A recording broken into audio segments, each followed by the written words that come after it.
Even as India celebrated their come-from-behind Champions Trophy final win over host England in Birmingham, a little debate still raged on in some parts of the cricketing world as to whether Ian Bell was rightly given out stumped by the third umpire Bruce Oxenford earlier in England's ultimately failed chase.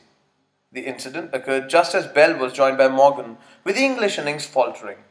The opener was beaten by a Ravindra Jadeja delivery, and MS Dhoni whipped off the bails with lightning speed. Close as the call was, the replay seemed rather inconclusive. Alistair Cook, in his post-match press conference, felt that the third umpire had gotten it wrong. Yeah, I thought it was a poor decision.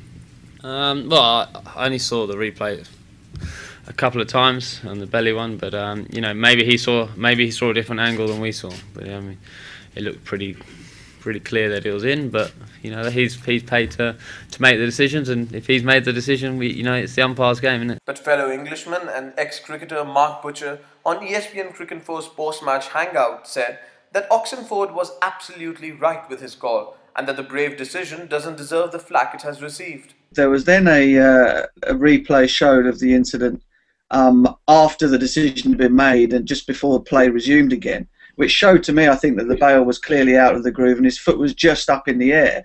Or in other words, the bail came up and then I saw his foot hit the ground. So I'm not sure, I know a lot of people on Twitter are pretty angry about that decision. But I think if you look at it again, it just comes out of the groove just before Bell's foot comes up. It was a brave decision, but I don't think it was an incorrect one. Ian Bishop, though, also on the post-match huddle with ESPN Cricinfo, felt that there wasn't enough clear evidence to make such a call. From the replays that I saw, I didn't see that conclusive one, but from those that I saw just leading up to the decision, I thought he would get the benefit of the doubt.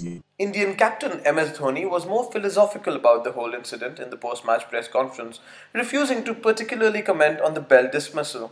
Well, I was not very close to the television, so I don't really know, and I've not seen the television, but there are lots of things that happen. If we start cribbing about stuff, then not to forget, as I said last time when we came over here and we were playing the 5 ODIs, there was no roping done. There was never any breaks to make sure that the outfield was in good condition. And we paid the price. Every time we lost the toss, we were bowling second. So every captain has his views. We all respect that. But in the end, it seemed to scarcely be the difference between the two sides, as England lost from a strong winning position right at the death. But Oxenford's decision may well have a larger impact on the rules of the game and their interpretation.